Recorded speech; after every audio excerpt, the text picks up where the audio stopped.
Welcome back to Orange Hat Reviews, everyone. Hope you're all having a wonderful day. So, this is another guest choice review, and I am joined by the wonderful Rosetta Allen, also known as Eagle Rider. She Yes, has I'll take my hand off you. Deal. she has chosen for her guest choice review a documentary, which I haven't done before on guest choice reviews, so this is a first. Specifically, we're in Native American Heritage Month. Rumble, the Indians who rock the world. And I finally got around to checking this documentary out last weekend, which honestly, I really like this documentary. It shows a lot of things that you didn't know. This is definitely very informative, and we're going to be getting into specific talking points of it. But before I do, Rosetta, how you doing? Oh, doing okay. Other than dealing with the crazy cat and a million projects, Yeah. typical me. Yeah. And give yourself a shout out, plug your channel and such.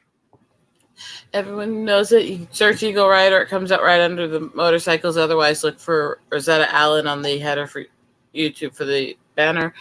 I mostly do a lot of art streams and basically try to kind of unite people under the positives in world and talk about world events. Other than that, follow me over at Rosen Queen 1 on Twitter to watch me slap trolls around for hours on end. Oh yeah, she is definitely a troll slayer. But also, folks, if you want any of the links to Rosetta, or her YouTube channel and her Twitter channel or her Twitter page are linked in the description below. Now, before we go, definitely make sure that you smash the like button, or in this case, beat that like button like a drum. Because we're going to be dropping some, well, I can't play any of the music from the documentary, sadly, because copyright claims and whatnot. But copyrights are a bitch. I mean, yes, they really are. This is a rated R channel, folks, so swearing is allowed. Fucking yes. I mean, but anyway, so getting into Rumble, it had a nice opening where it says in 1907 the U.S. government commissioned ethnologists to record native music across America, convinced their cultures and music would not survive. This documentary goes over native inspiration in modern music.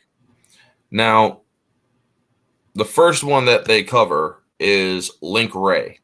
Now, everybody knows Link Wray's music because they've heard it several times, maybe in a movie, maybe in a bar, maybe at a restaurant. But chances are you've heard the tune to Rumble, which is the three major strums on a guitar. Dun, dun, dun. If you've seen Independence Day, I believe it is the scene where Russ just got fired and he's in the diner drunk as a skunk because he got fired for for dusting the wrong field with his crop duster. Now, I love that scene. Yeah, it really is bad. It's good writing and whatnot, but it's freaking bad because of how they treat him. Because they know that he has always claimed that he's been abducted by aliens and whatnot. And they know he's this veteran. They know he has post-traumatic issues. They know he thinks he's been through all this stuff or not. Whether or not he has, they basically treat him like crap for having mental issues. Yeah. Well, also because he said he was abducted by aliens and they did all sorts of shit to him. But anyway, back to Rumble. Link Wray is a Native American. He created... This guy actually is one of the fathers of modern rock, to be completely honest. Yes. Rock and metal. He created the power chords for guitars, folks.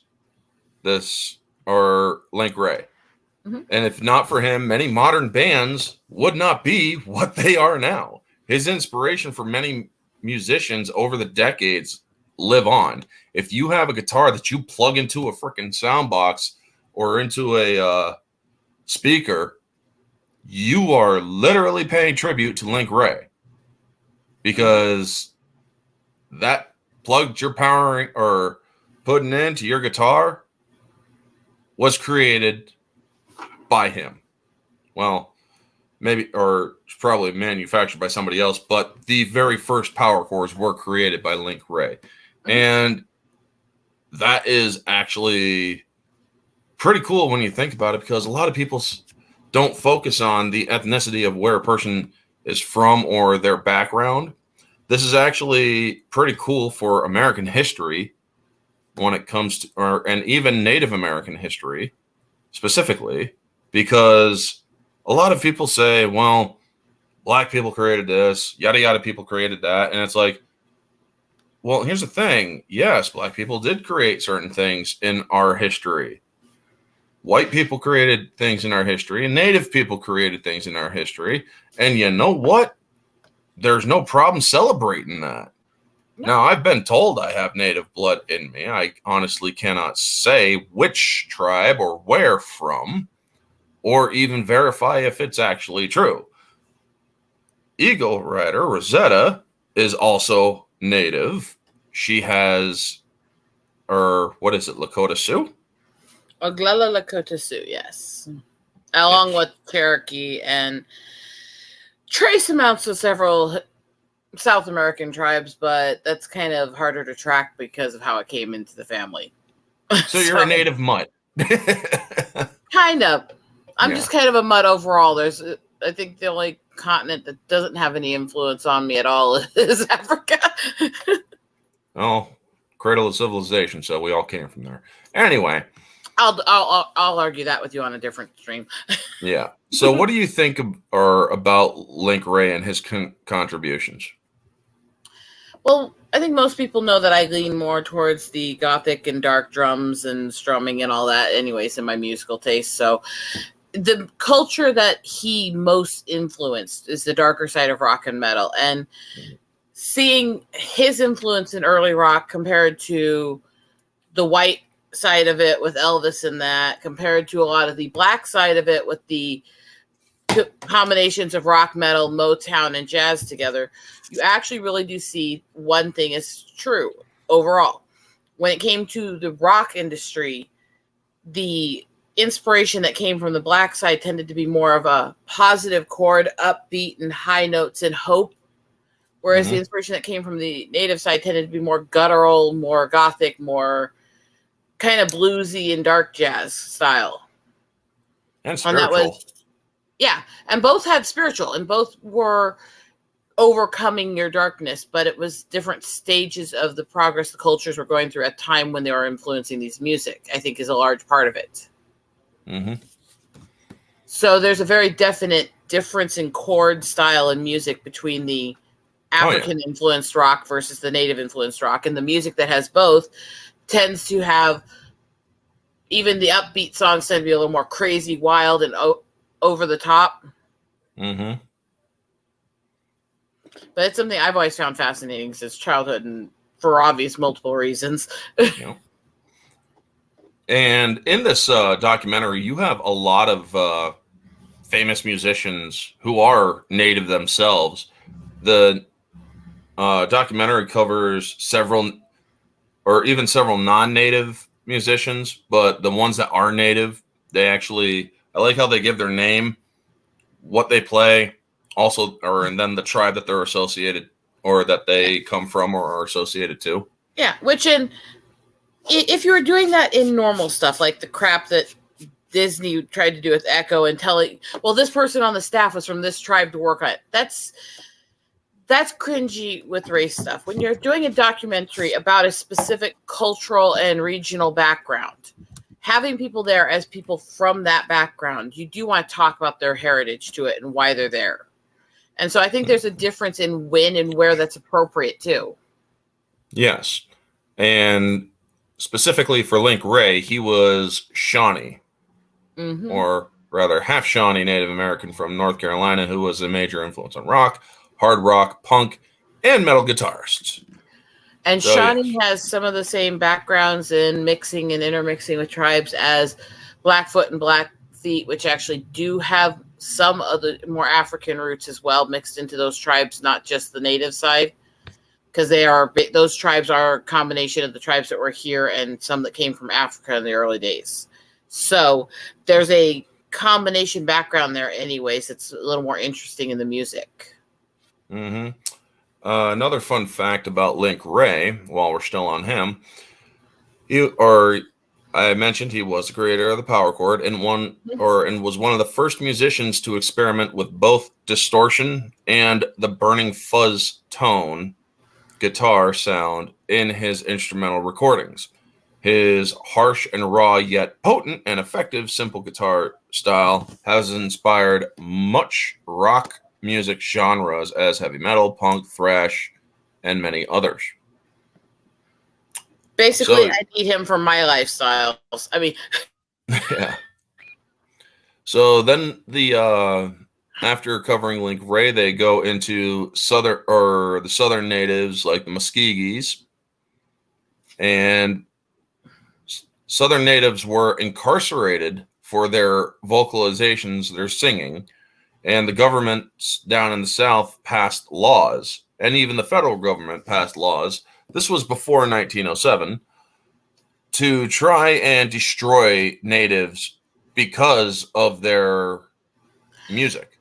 It was most commonly, in the South that happened, and because Wounded Knee even played a part of that, and that's complicated because that culture that trying to basically call the powers of the earth to you through music was not Lakota, but when you're desperate, you'll look at other cultures and other tribes to try to find any strength when you're being persecuted, and that's where that came in. Yep. And Wounded Knee was also instrumental in the killing for musical expression. The ghost dance is said to be an inspiration for the blues. Yeah. So, that was pretty interesting to learn. And the whole culture of the South and how much of blues, jazz, and Creole is this mix, and how much the races had to play off of each other.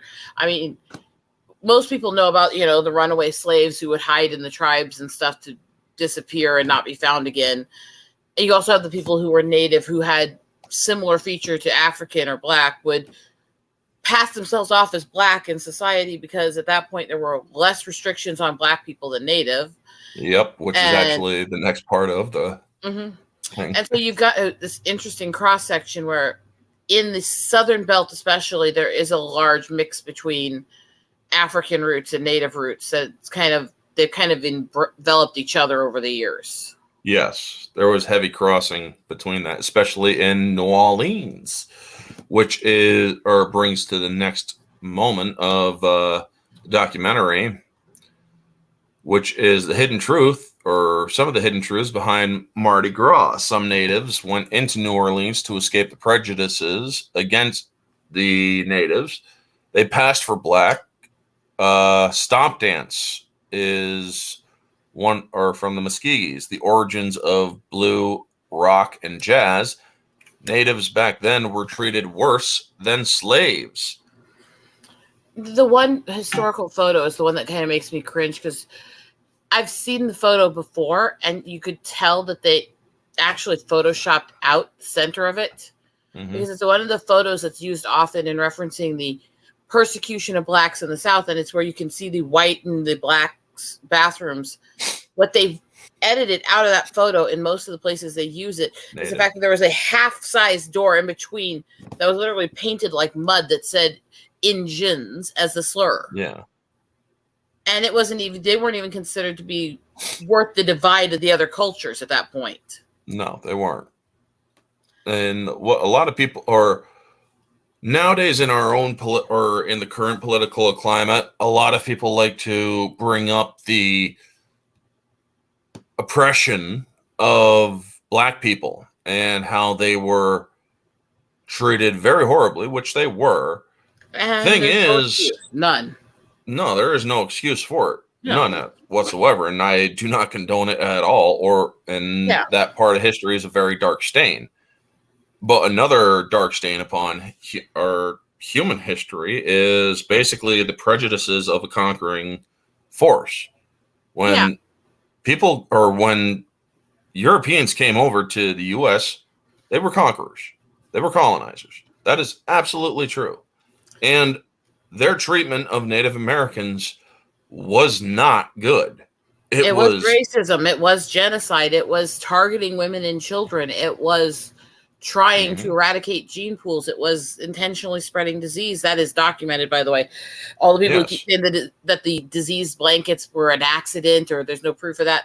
I have books that are officially sealed that were prints of the letters in Congress from 75 when they were working on the founding through 91 in 1700s. And this includes documented letters from multiple congressional people in that era stating that the disease blankets were done intentionally and opposing the people for doing it. Yeah. So this is not a question. This did happen. This is they did intentionally do it. You know? Yes. And so we have that issue. And yeah, I love the people who always do they weren't, it wasn't stolen, it was conquered. It's like, well, conquered literally means to aggressively, forcefully steal. Yes, it is. To try to differentiate you are taken. To differentiate that is silly, you know? Yeah. Conquering is in nature stealing. And yes, every race has done it at some point. Not every culture, because some cultures truly were pacifistic and some had different viewpoints of how to fight in battle. And even when they did technically conquer, they didn't do it the same. They weren't actually forcefully stealing. It was war. They integrated. You know? And so there's the differences in that. But yes, it's human nature, but it doesn't make it right. No. Our humanity is deeply flawed in many ways. And one of the things, here's another interesting fact for a lot of people when it comes to Native Americans, 85, and even African Americans, 85% of Africans who have lineage in this country pre-Civil War have Native ancestry as well. And almost all of them say it is a great-grandmother, more in the matriarchal line. Slaves who ran often hid among natives. The natives took them in. Crossbreeding was essentially inevitable. Oh, I can make a comparison on this that actually goes to my tribe because there is not much proven for back and forth crossbreeding with Native and Black when it comes to the Sioux because of what region of the world we're in. There wasn't a lot of Blacks and Black slaves in that era and stuff in that area. So it just didn't occur as much, you know? So the likelihood is a lot lower. This was mostly in the South. But with the Sioux, you had several people who were known Sioux men and who actually worked as double agents on the Trail of Tears, who ran rescues, getting women and children off it and stuff. And they would take these people they'd rescue from it and they'd mix them into the tribe in the nearby camps and reservations to their tribe. And so what you have on the res now, if you go to Pine Ridge, Rosebud, Standing Rock, and those, which are Sioux reservations, you have two things. The physical build of a traditionally Sioux woman is, yes, there is such a thing as big boned. Even when skinny, the bone and muscle structure is very large. Yeah. They tend to be taller. They tend to be stocky, high hips, high shoulders, strong back, large feet, high forehead, jutting jaw. I mean, yeah, kind of sounds like I'm describing myself here, but anyway, yeah, there's a reason. And those are the women who have the features of the Sioux side are predominant when they're born. But there's also the other women you'll see all over those reservations are short, skinny, delicate. They have small feet, very high foreheads, and very stark, strong features and narrow faces. Those are not Sioux features. Those are Cherokee features. Yeah. Because there was so much intermingling of the two tribes during the Trail of Tears that there's a lot of Cherokee blood in the Sioux now. Which is really ironic if you know the tribal history, because there was a large period of history for several hundred years. The Sioux and Cherokee did not like each other. Yeah. Most tribes were... And that's putting it gently. We had a very, very, very visceral rivalry for hundreds of years that basically was ended by us standing up against the colonizers together. So it's kind of interesting that both cultures, because you go to Cherokee reservations, you see the same thing as there's a lot of Sioux blood mixed in now. it's kind of funny because we had very contrary cultures and beliefs and did not get along well. But Yeah. we've kind of become one, so in a lot of ways. Now, I've actually seen a picture of you with jet black hair and Yeah. longer hair. And folks, if you actually look at Rosetta with blacker or with darker hair, you will actually see how her native features do pop. They actually really do become more prominent. Yeah, it's just fun because that's when I dye my hair. This is Yeah. She's more albino. more native. She's an albino native. Yeah, I'm a lot more native than it looks with the red hair. Actually, interestingly, at this camera distance, the native in the cheeks and jaw are showing more in the camera than up close. Yeah. But it's an interesting thing, and there's this very much mix. And so me and my sister are full-blooded sisters. Mm-hmm. I am 2 years younger. Same parents, same everything. I look like this. Big, tall, stocky, everything. And with the albino issues. My sister is as tiny, delicate Cherokee looking as you can get. We do not look related. Wow. So, I mean, and it's interesting is because her daughter looks like me, literally. Mm-hmm. So it's interesting how the genes are prevalent and how they show. And it's something to remember with this intermingling because there's a lot of heritage in the South. There's several Southern tribes who, even before the intermingling, the portraits, the paintings, the drawings of people back in the 1600s when the travelers were first coming in and meeting people in 1700s Mm-hmm. show that they looked very African back then, except for their skin, while that same kind of dark was a lot redder in tone. Yeah.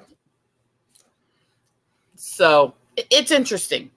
And yeah, the South has a lot of mixing between African and native tribes, and that's just how it developed in trying to survive. Yeah. So continuing into the discussion from the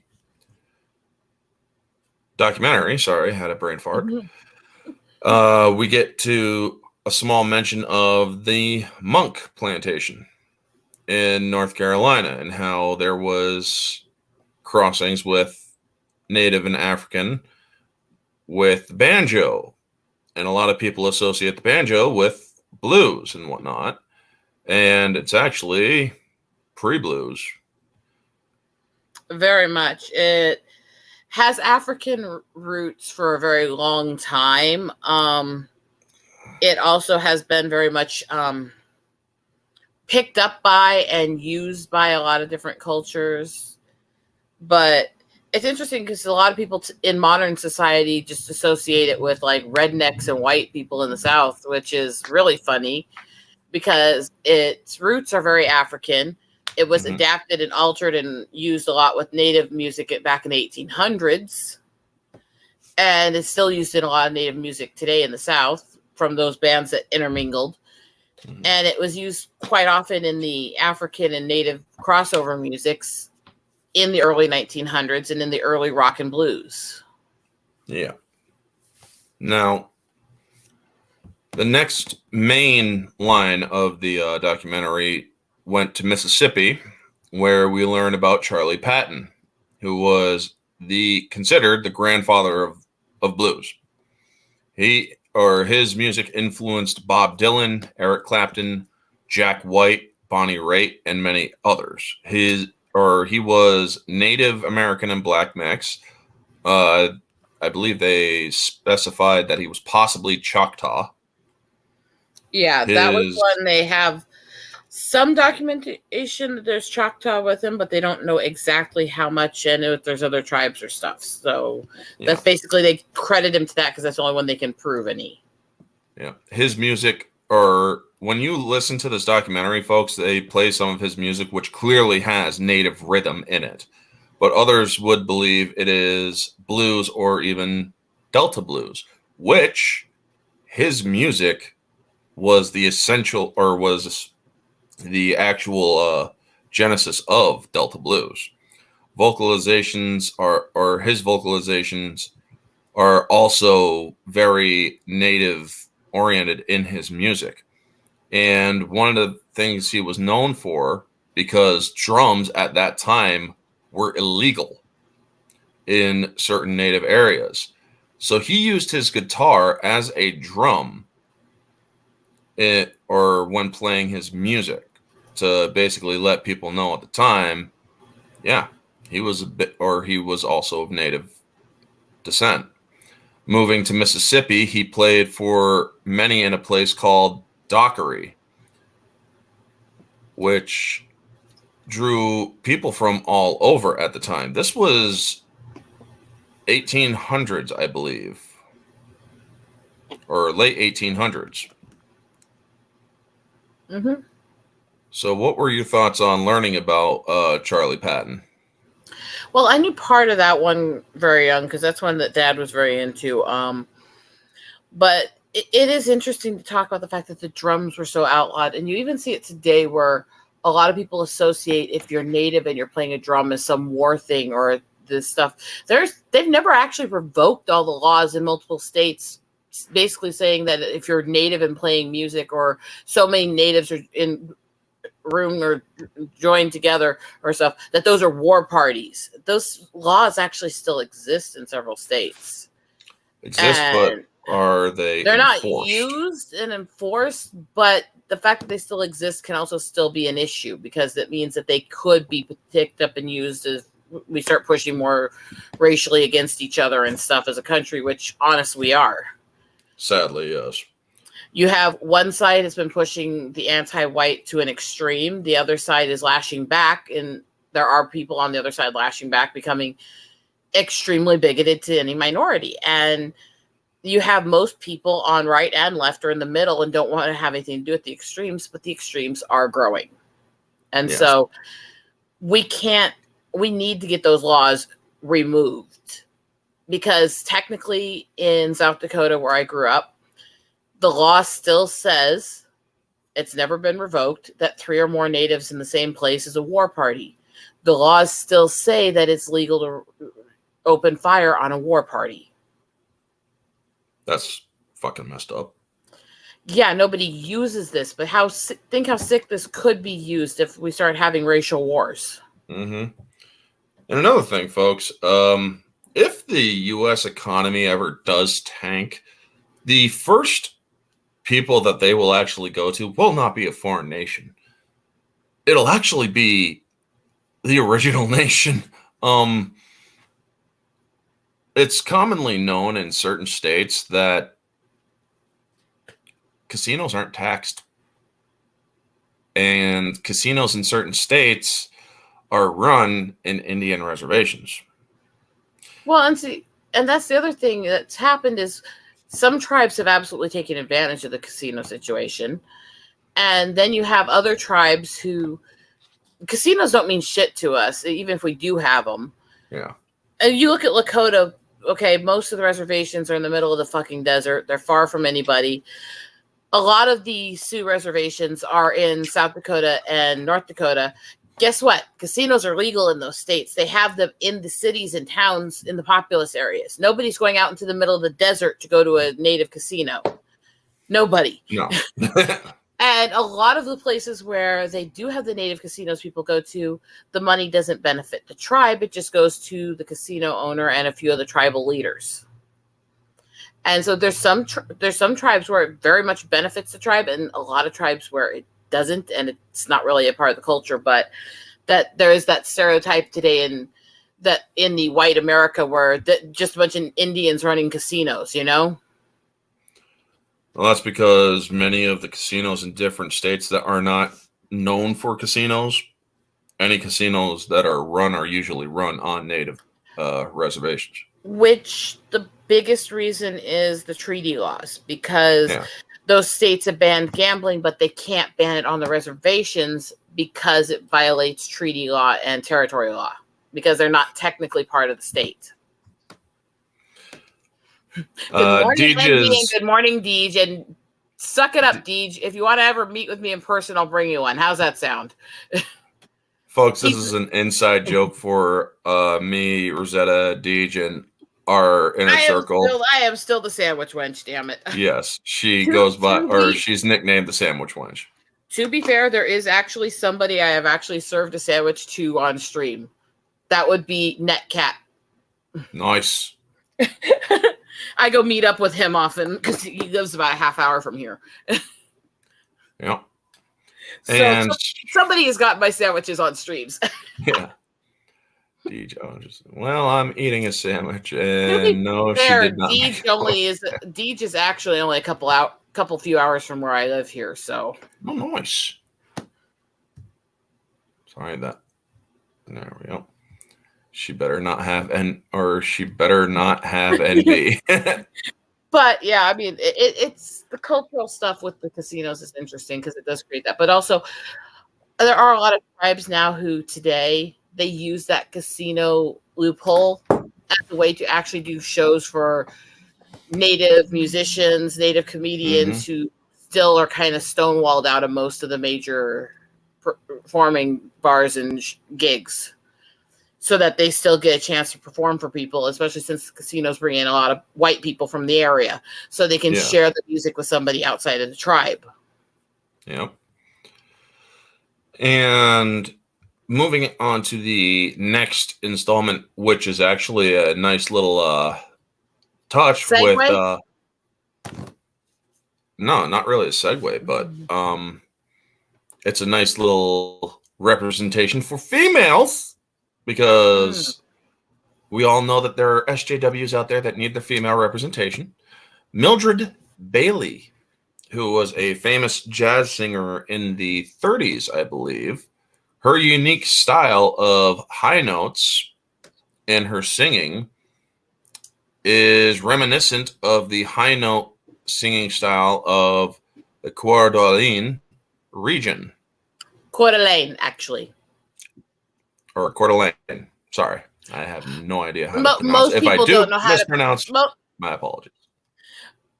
Key thing for that is most people don't know how to pronounce that. However, I actually met my husband in college in Coeur d'Alene, Idaho, and actually have spent time on the rest. So nice. And yes, this is where Mildred Bailey grew up. I believe she had a couple of sisters, and she took inspiration from the native songs from her youth.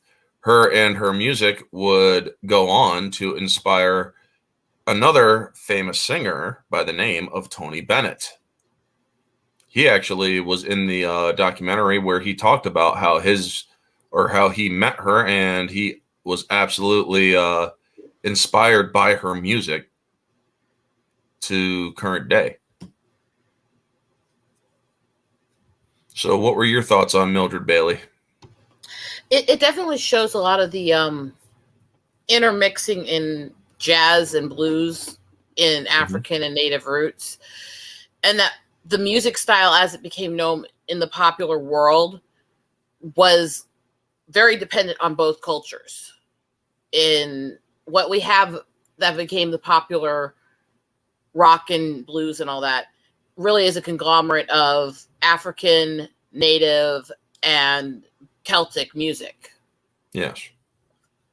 So it's an interesting fusion, I think, is prevalent as she became one of the grandmothers of rhythm and blues and soul, and she's still beloved to a lot of the people in that culture today. Indeed, actually, in many people in those circles of rhythm, blues, and soul music and whatnot, or if you ask a lot of the older ones, they'll be talking about Mildred Bailey and how her music inspired them. We then go to Peter Lafarge, native folk songwriter who helped Buffy Sainte-Marie with her activism music. Buffy Sainte-Marie was, her music was outright banned. Yeah, she was a bit of a leftist in some ways. Let's be honest. She was a bit of a hippie girl, but she was very much a pro-earth, anti-war girl who didn't like the establishment. She was very legitimate with her beliefs, though, and it came from both her faith and dealing with the reservation culture and all that. And she was, and still is, a absolutely outspoken, beautiful heart. Whether you agree with her politically or not, she was legitimate. She was a true believer in what she stood up for. That's actually something that's actually, or if you have absolute conviction in your beliefs, that is actually something that I can actually very much respect. Now, or to clarify, folks, because I know that there is a what if out there who listens to my streams and doesn't comment. There is a difference between conviction and zealotry and sycophancy. This woman, she didn't go into the radical stuff. She didn't go into trying to force people to agree with her or all that. She Buffy just Sainte wanted Marie, to tell her story and tell her beliefs. Exactly. She had conviction. She was not a zealot. Now, yes, she was very much anti-government because the government fucked her over. The government literally blacklisted her and her music. Blacklisted her. They actually have documentation of White House stationery being sent to people to ask for the blacklist and thanking them for participating in it. Yes, and so Peter Lafarge felt that he would reach out to certain singers. One very famous and very well-known singer being Johnny Cash. He wanted to do an album with Lafarge's help. And the record industry literally tried moving heaven and earth to try to stop Johnny Cash. So he publicly bashed the hell out of them. Now, a little context on Cash with this is nobody ever confirmed he was Native, but he looked it, and there was a lot of belief, or he was, because there's a lot of family intermingling back and forth with reservations. Yes. What it came down to is because of the forced relocation in that era, he couldn't prove it, even though he knew he was part, Yeah. Also, he respected the hell out of him, too. Look at him. You can see Native features in him, though. My dad commented on that the first time we watched him together when I was little, I mean, even in his his latter years up to the years of his death, coincidentally was the year I graduated high school, you could very much see that man had Native in him. Yeah. Now, and so yeah, he loved the culture. He wanted to take on the plight, and he wanted to speak out for them. Yeah. But he really was shut out in that. Yes, and the way that he countered this was that he would send several different DJs across the radio planes the album that he did for Native Americans, and he would have them play it, and he'd be like, just give it a chance. The United States banned that Native album by Johnny Cash. Mm-hmm. They wanted he wanted their struggle known. The U.S. did not, because honestly, the U.S. at the time didn't want their their skeletons coming out of the freaking closet. They didn't want certain history told. Yes, there was a time when the U.S. did go on a massive suppression of history that they found inconvenient, history that when I was in high school was taught, but it was starting to recently be taught because there were certain things, folks, you learned about the Civil War. That Common Core is erasing, by the way. And in fact, Common Core books have basically removed almost all references to the Trail of Tears and Wounded Knee, and have a little reference in the history books of the tribe supposedly relocating themselves. Yeah, they don't go into the dirty details of those certain events. Now, Bonnie Sainte Marie. I should look at chat. Yeah, I already covered the Bonnie Sainte Marie blacklist because I had mentioned that at the end of the talking point, but I covered it at the beginning of it or in the stream. Mm-hmm. So next, everybody knows this person. He was part Cherokee. His clothing when he sang was very much influenced by his or by his grandmother, who was very much native Cherokee, Jimi Hendrix. A lot of people don't know that Jimi Hendrix was native. Well, a lot of people don't realize he also was Celtic either. That Scottish too. with possible Irish is what they Yeah. officially said. Because there's absolutely most likely intermingling because of the family and where it was from. But Mhm. it's one where they can't quite prove the Irish side. So they just say Scottish. Yeah. But it's believed to be both.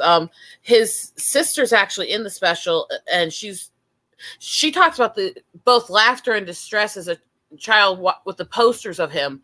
Mhm. At the fact that they would intentionally blackwash his posters and change him to look darker in the Yeah. official images they released of him. And there was another person who was talking about, or I can't remember who it was, where they were watching Jimi Hendrix and there was a cop watching the show, and they were looking at the cop more, or while paying attention to Jimmy playing his music, and they were just waiting and expecting this cop to just go up and arrest Jimmy, because back then Jimi Hendrix and music back then, well, there was racial tension and whatnot. And there were certain things that were not allowed. Well, Jimi Hendrix, a lot of people think that the native straps all over his music was the whole hippie movement. People don't realize that the hippies got all that shit from the natives. Yeah, and a lot of those natives don't claim them assholes. I mean, yeah, I know. And it's like, these guys are just mocking us, or pretty much just, well, that is literally, or what the hippies did was literal cultural appropriation. Let's just now, to be fair, a lot of the Yeah. hippies, if you take out the hardcore extremists, a lot of Yeah. them genuinely, they wanted to believe in more Mother Earth, more live on your own, less government, all that. Some of them truly, it wasn't even trying to appropriate or stuff like that. They truly liked and loved the native culture, even if they didn't get it. And a lot of them didn't get it. Let's face the facts. No, they liked it, but that's like living that kind of lifestyle, living how they did, you wouldn't be able to last. No, and the thing is that what kills me on it is that a lot of the people who inherited the whole hippie culture have pushed it into the vegetarian, vegan, anti-hunting and stuff. Guess what? Most hippies were not you can't be that and claim to support natives. We're very much a hunter society. We're very much a leathers and furs society. And we still are, and we always will be. I've got use everything of the animal. I've got pictures of some of the old entry points to the reservation off in the Badlands, where they have the buildings right where you enter the res section from, where you have these rundown ghost town buildings, and they're covered in bison skulls and deer skulls. Yep. That they've collected and used through both hunting and through the area. Yep. I mean, this is not an anti-bone, all that culture. It just isn't. Yep. And I may or may not have done that, DJ. wait, what is he saying? Not to mention Rosetta taking bones to make paddle. Yes, Rosetta did. she's made paddles out of bones, and that is bison shoulder blades. Yes, bison shoulder blades. And but yeah, as I said, folks, back in pre-colonization and even later during colonization, natives, when they hunted, they used the whole animal. They dry out the organs for different use. Their in fact, skin. A lot of the organs were used for helping make paints blended with different flower petals for the color. Yes. Their bones. All of it was used. The meat and everything was used. Shit. Even the blood was used. Because that's actually a very important thing when it comes to a lot of native societies. Well, it's because to a lot of our cultures, what people assumed was praying to animals wasn't. What it was giving thanks to the Great Spirit for providing the animal and thanking the animal for the life it gave to sustain us. Yeah. It was considered dishonorable to take a life and not utilize all resources for it because you were dishonoring that life you took. And a good expression of that was actually in a movie that came out earlier this year called Prey, with the Native American girl going up against a predator. Although I still have some rants about that, quite a few, in fact, as do a lot of my friends from that tribe. But that's a whole other discussion. Yes, doesn't mean the they scene didn't that get some things right. Yes, the scene that I'm specifically referencing is when she came across the skinned herd, where she actually says a prayer of thank you to the Great Spirit. You actually have to watch the Comanche dub of that with the subtitles on so you understand what she's saying, because those assholes at Hulu didn't have the translation subs in the normal dub. It's like, what are all these French people saying? What are the Comanche saying when they're speaking in Comanche? The problem a lot of people had with that one was the fact that they used Comanche, but the culture they portrayed was very not Comanche, and then they used a Lakota actress, and it didn't work. It really didn't. But they did at least get a few things correct, and that's the whole borderline we have to discuss on that one when we have time sometime. But Hulu, fuck Hulu, because Hulu is still owned largely by Disney. Yeah. I mean, I do have Hulu. I do pay for Hulu. I do pay for Disney Plus. That's all the money that freaking Disney gets from me, folks. I don't pay for their movies. I don't pay for any stuff that merchandise because I don't buy their merchandise. If I do get their merchandise, it is strictly through secondhand. I will actually, to that comment in chat, Christian, while they did make some mistakes in that, they did mix up a few of the cultures. For the totem-based Southern cultures, it's actually not far off, and that's as close to done well for natives as Disney has ever done in their life. Let's be honest. So I do have to give them that one. That is actually at least close to the culture. Yeah. So moving on to the next moment or after the Jimi Hendrix bit, Toronto, Canada, folks. Even the Canadians are getting their representation. 1959 on Yonge Street. Robbie Robertson and the Hawks. He was, hell yeah. Or in this documentary, what they talk about mostly was that he had a very unique talent, and that he would go on to sing with famous singers like Bob Dylan. Their band would go on to be hated during that political climate, and because at the time it wasn't called that, but it would become what is later known as electric rock. And throughout the years, the boos that they kept on getting would become cheers. Now, one of the things was actually a little context to that one. There's a little bit of a whole thing with folk music and electric rock and the hippie movement is the electric rock hippies and the folk music hippies fucking hated each other, and they were very diametric cultures for quite a while. So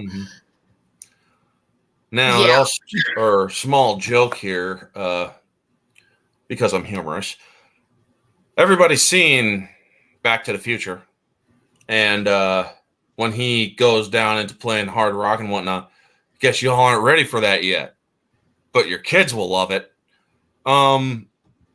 It wouldn't be until a little, like 4 years later, that they started getting a taste for it. It wouldn't, or it's like kids won't even have to wait for it. You guys will start to love it not even a decade later. And then, or one of the things that they told Robbie was, or if you're going to play it as loud as you fucking can. That's a direct quote, by the way. Or small. Get out of there, cat.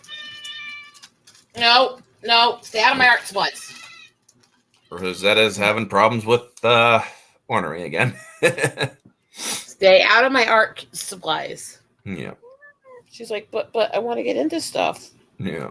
And then we get into Jesse Ed Davis. Folks, Jesse Ed Davis is one of the more famous ones on here. He is Kiowa. He sang with the Stones. And the problem with Jesse Ed Davis is actually, he's a very famous one, but he's also a very tragic story. Yeah. In this. He flew over to to London to take place in what was known at the time the Rock and Roll Circus, where he caused even the British rock aristocracy, the Beatles, and all those other well-known artists at the time, to give massive respect to him. They heard him play, and his skill with a guitar made him literally the go-to guy in the industry. When if your band member who was a guitarist was sick or debilitated or something, unable to perform, he was the automatic go-to. And the unfortunate part about it was that while he was doing his tours, they got him hooked on heroin. I mean, this guy played with Beatles, Clapton, all the big names of the time.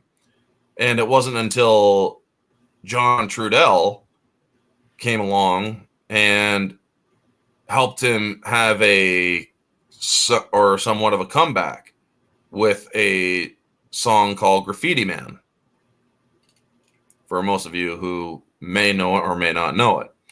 Now, at that time, he had cleaned himself up because he was being told by his talent managers and whatnot, his friends, it's like, if you're using, you ain't performing, period. So he forced himself to get cleaned up. Unfortunately, he would relapse and die later on in Culver City. But the contributions that he made, his skill with a guitar, the fact that he made himself literally the go-to guy if you needed a backup guitarist. I mean, you look at him and Hendrix and them, and you can see the music culture really damaged several of them. Mm-hmm. It became tragic. And I remember, because when I grew up, my dad would find and watch anything about the Native American music stuff, anything about the Tribal Music Awards, anything like that. And my dad was very into what they call indigenous music. Yeah. Because that's the official label that's used for most of it.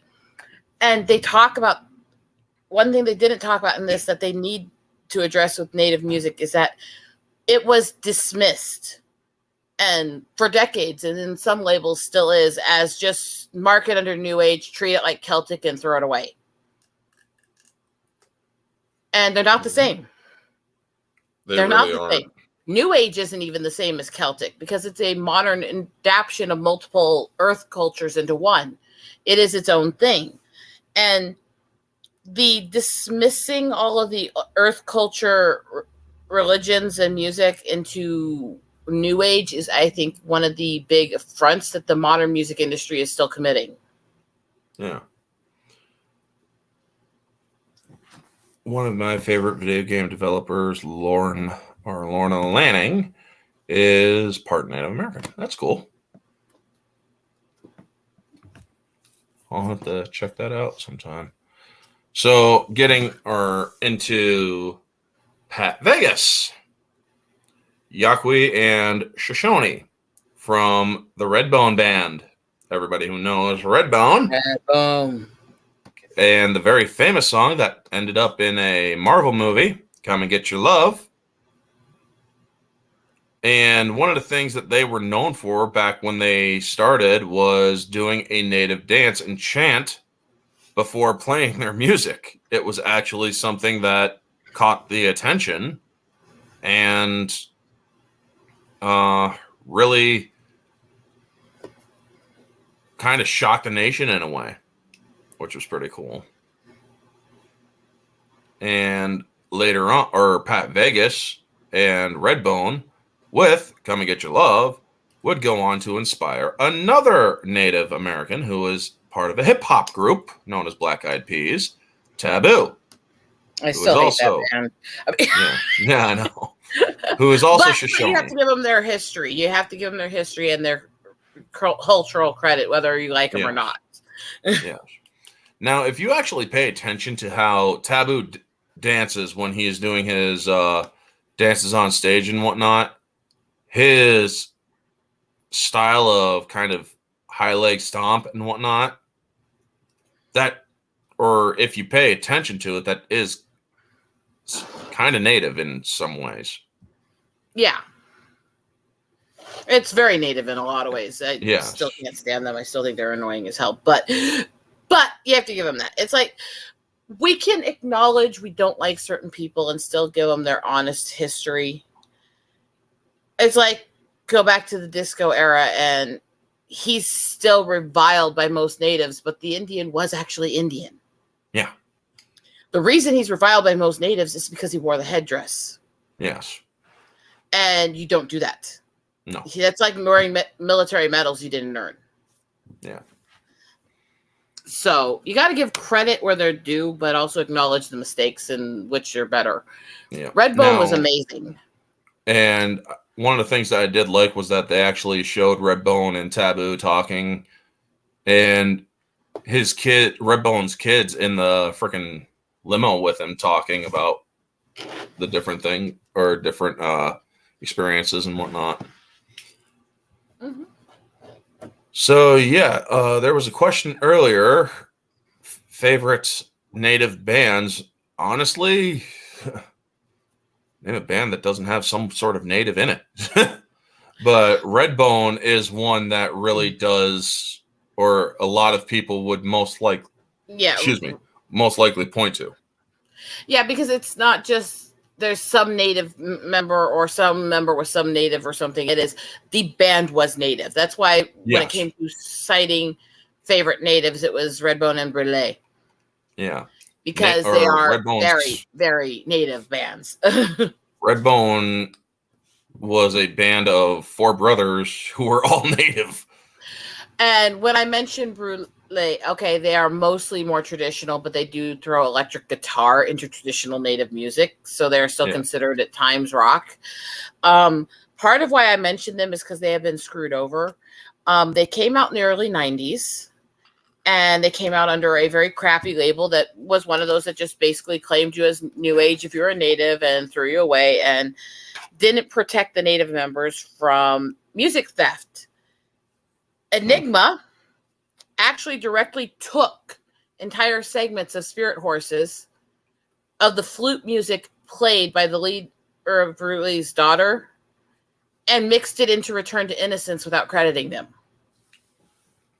Yeah, I was about to say Enigma did Return to Innocence, which didn't. I heard you say something about that before. And when they raised complaints about this, because it was the same label, the label protected Enigma because they brought them in more money. Yeah. So they were blocked by contract from suing for the theft. Yeah, you can't sue under the same contract if you or another person is using your shit, which is a dirty freaking or a loophole, folks. Yeah, which is why they're not under any label anymore. They're independent because they basically said, fuck this bullshit. But the lead singer is interesting because he makes jokes about the fact that he's actually had people, and I've actually heard this happen with him, where they literally think that he's Alice Cooper with a sunburn. And this isn't a joke. This actually happens. And if you actually look at the pictures and videos of him, he looks like a dark-skinned Alice Cooper. Yeah. So it gets really funny because he's had people think he was Alice Cooper before and try to get him to do stuff as like, no, not even close. No. And then we're getting into the last of the groups that we know until or before the ending with 1985 Los Angeles Stevie Salas, who was Apache. Funk rock is what he was known for. He came up doing collaborations, and he started to lose his own identity to the fame. He was getting into drugs and all sorts of shit until another famous Native American, who was an extremely talented drummer, Randy Castile, came in, helped him out. And Randy Castile was also an Apache. This guy worked with Ozzy Osbourne. Yeah. And his drumming can only be described as primal when he played the drums. Very.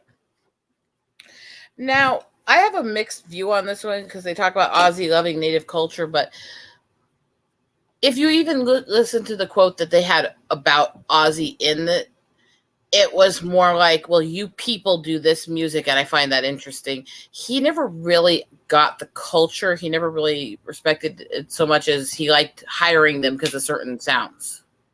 Yeah. So I feel like he's one of those I almost would cross with, as much as I love a lot of his music and his stuff, the using it for his own benefit and closer to appropriation style. He was exploitative, yeah. Just call it what it is. Ozzy Osbourne liked to exploit other things for his own benefit. And considering the comments that his own wife and daughter have made about Hispanic people and cleaning toilets and stuff, much as I love their music, I don't have a lot of respect for that family. Yeah. I mean, Sharon Osbourne, she came out and kind of got red pilled a little bit because, well, cancel culture finally came after their asses. But they still have some shit that they're in their closet that's kind of stinks. Hopefully they'll grow up, but it's one of those, I love their music, but I don't really like them that much, you know? Yeah. And Randy Castile would later pass, unfortunately, from a cancer in his neck. I mean, when you saw him perform on stage compared to what he started looking like coming up on his twilight years, on stage, you saw a very robust figure, a guy who was who was musculature, who was very, well, broad, like me. Where if you see, or when in his later years, he wasted away. His body wasted, or that cancer ate him apart. Unfortunately, is extremely common with cancer. Yeah. It just rots the body. It does. Well, hence its cancerous name. So the ending of the documentary takes us to Standing Rock in 2016, and where we see the gathering of the tribal nations in protest during the People's Climate March. That was different. That was during 2014. And we see how there were police actions. There were several protests going on that the police that the police were there to stop in case things got out of hand. You see a lot of, pipelines. I also do believe when President Trump wanted to do a pipeline through North Dakota, I think it was. Or where was that one? They were trying to build the Keystone through the edge of Standing Rock through the Missouri River. That pipeline is a whole other discussion and rant. Yeah. I will say I also do remember seeing were not anti-oil. They were anti that company, anti that pipeline because of all the laws they broke. Yeah. And I do remember those protests. The People's Climate March of 2014, I'd heard about that one. We see many of the Native people throughout this documentary singing, especially Buffy Sainte-Marie. I believe her blacklist was removed. Do we know if it was or not? Or I'm not 100% on that one anymore. I know that the blacklist, I don't know if it was ever officially removed. I know she started working around it and finding people who'd work with her despite it for a long time. Yeah. So you'd have to double check that one. Yep. Now, John Trudell, who I mentioned earlier, this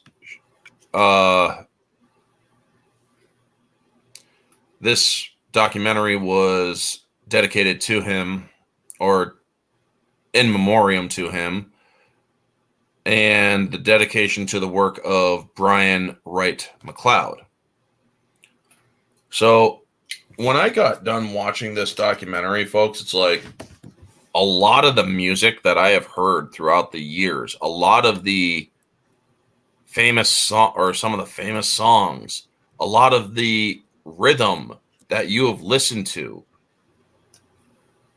has a lot of its own genesis from Native American culture, which is actually quite a wonderful thing, to be completely honest, because the government back over 115 years ago thought that that Native culture would be erased. And They go back feared to its erasure. 120 some years ago to 130 years ago, they were trying to erase it. Yes, there was active efforts to erase it from the government.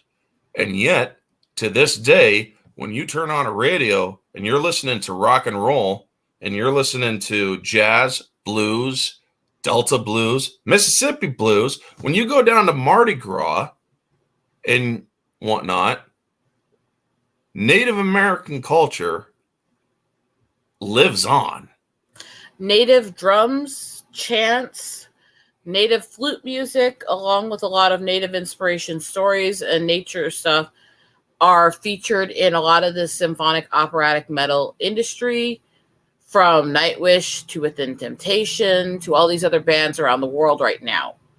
Have done tribute songs and albums to Native music where they've actually studied with different Native artists. Yep. And always remember that if you have an electric guitar and a power cord that goes into a speaker system or a speaker system that goes into the guitar, just know if it wasn't for Native or a certain Native American named Link Wray, you wouldn't be able to play that guitar to its fullest potential. So yeah, I do want to thank Rosetta for turning me on to that documentary. There's a lot of history, and the history of every culture needs to be preserved as honorably, as honestly, and as true to what happened as you can, good and bad. And I appreciated this one because it didn't whitewash over the mistakes that the Native artists made. It didn't whitewash over their personal demons, what they succumbed to sometimes, and other stuff. It didn't pretend that didn't happen, but it told the story of those who had their history taken from them. Yes. This documentary followed the doctrine of you give the good with the bad and you show the good with the bad. It didn't shy away from the brutality that Natives experienced. It didn't shy away from the mistakes that certain Natives made. It didn't shy away from any of that. Shy away from the addiction issues that a lot of Natives have if they try substances either. It talked about what happened to some of these artists for trying it. Jesse Ed. And that's the issue is so many of these things, if you see them and they say it's about this Native thing or that Native thing, I would say are just woke. They are biased to one side or the other.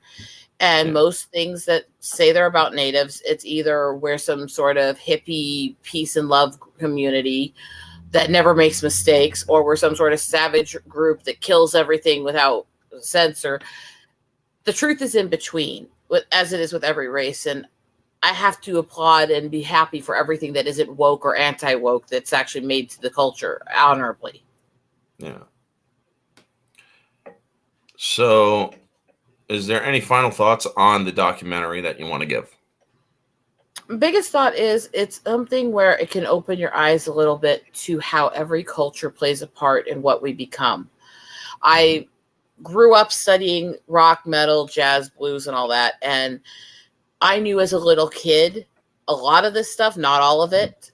I knew that what is the rock and blues genres would not have existed without Native. They also would not have existed without African. They would not have existed without Celtic.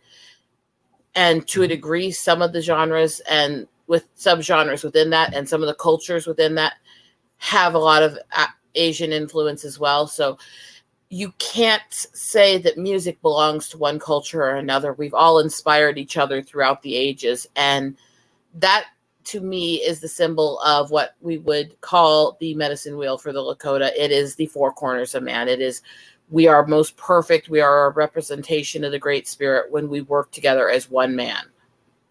Mm-hmm. So to that, Ampechu Washte, Wankin Tonkin Kichi Un.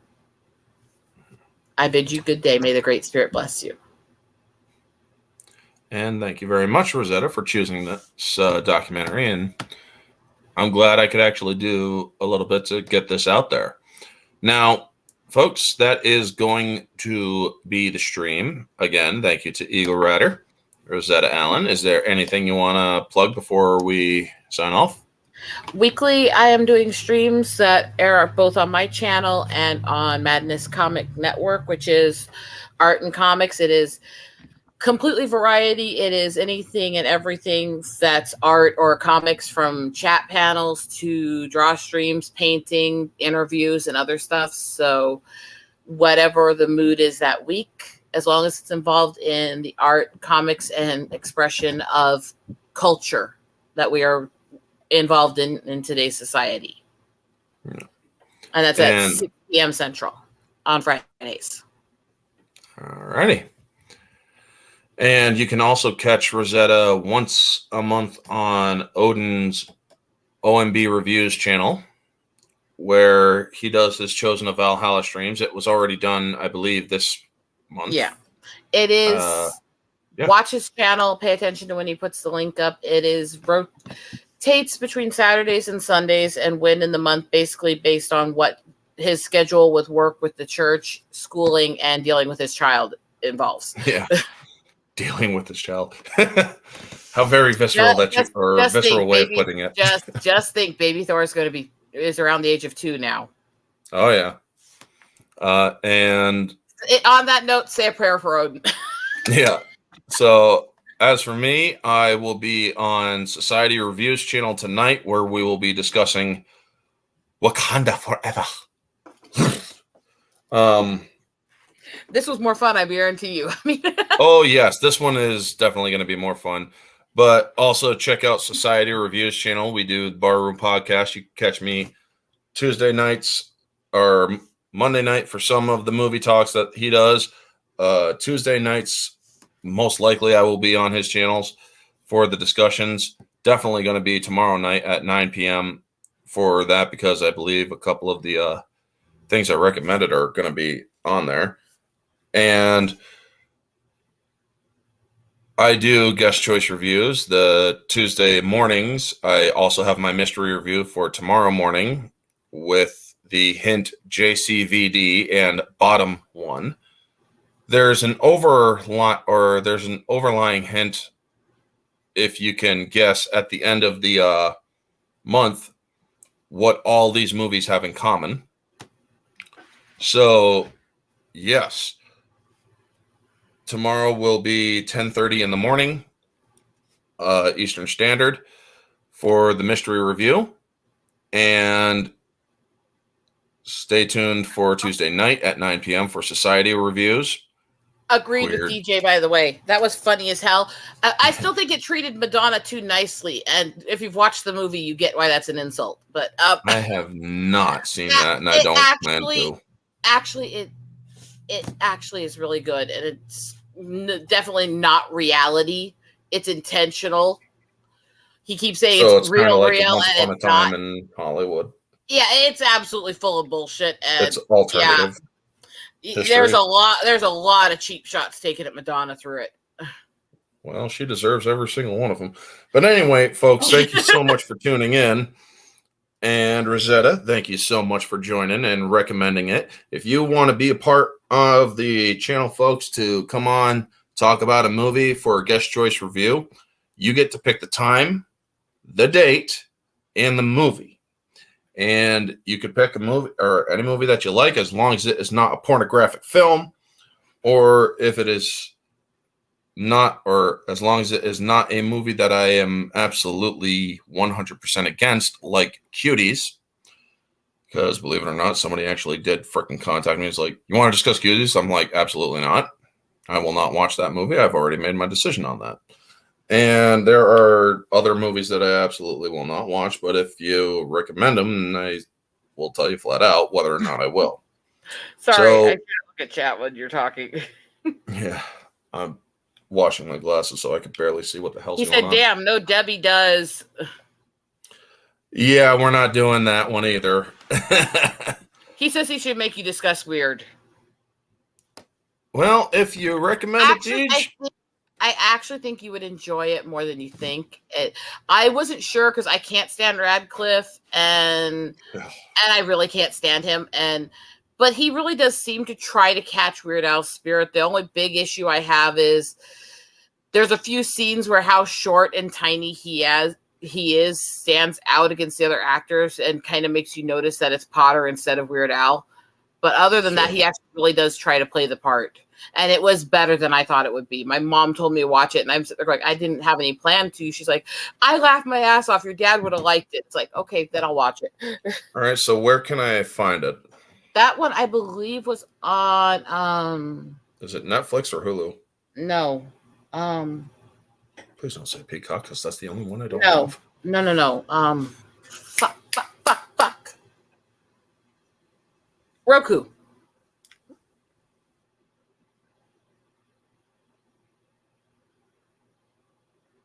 And then he's frozen.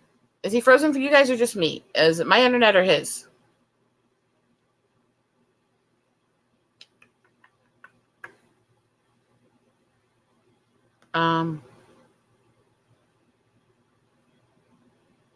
Uh-oh. Well, while I'm in charge, I'm making bookmarks. I mean, teeny tiny cute little hand sketched bookmarks. That's what I've been doing here. I'm back. See, bookmarks. Yep, sorry about that, folks. Nice. Sorry about that, folks. Internet problems. We finally got this damn internet secured. Oh, thank God for that. But with it comes a whole nother laundry list of problems. But anyway, thank you so much, Rosetta, for your guest choice and recommendation.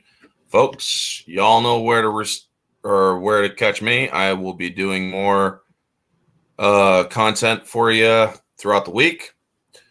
Thank you so much for tuning in. Like, comment, subscribe, share, all that jazz. Sub to Eagle Riders channel.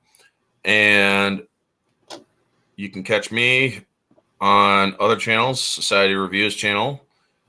Hopefully, another friend of mine will be coming up with a movie choice soon. Her name's Cult Classic Cage. She does great content on her channel as well.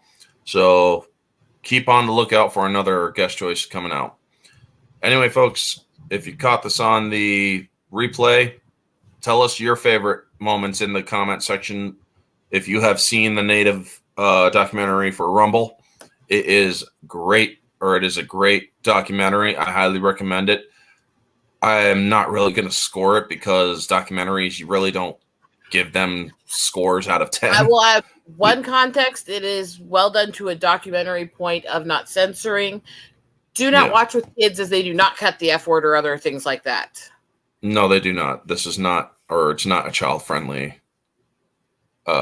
It's not a child-friendly documentary. They show clips of them going motherfuckers and stuff from stage and stuff like that. I mean, oh yeah, they cut swear words. They show or they talk about drugs. It's a lot. It's very open. It's very honest. Yeah. Anyway, folks, thank you so much for tuning in. This has been Orange Hat Reviews and guest. Have a wonderful night, day, wherever you are. God bless, and always remember, stay humble and keep on rocking.